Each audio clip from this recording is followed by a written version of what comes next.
জীবনে সবসময় সেটা হয় না যা আমরা চাই, তেমনভাবে হয় না যেমনভাবে আমরা চাই। এবার তাতে আমরা দুঃখ পাই, নিরাশ হয়ে পড়ি, ভাগ্যকে দোষ দিই অথবা অন্য কাউকে বা নিজেকে। কিন্তু সত্যটা কি সেটা আমাদের জানতে হবে। এই সংসার নির্মিত হয়েছে পাহাড় দ্বারা এবং পাথর দ্বারা, তাই প্রত্যেক স্থানে ছোট ছোট ছোট ছোট নুড়ি পাথর তো অবশ্যই থাকবে, এগুলো এড়িয়ে যাওয়া সম্ভব নয়। আর এই কথাটা আমরা সকলে জানি।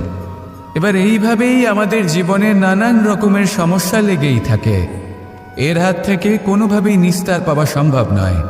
একটা সমস্যা এড়াতে যান, দ্বিতীয় চলে আসবে, দ্বিতীয় সমস্যা এড়াতে যান, তৃতীয় চলে আসবে।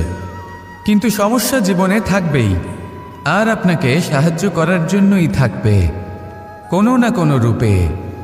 আপনার চারপাশে পাথর আছে, এটা আপনার উপর নির্ভরশীল আপনি কি করবেন।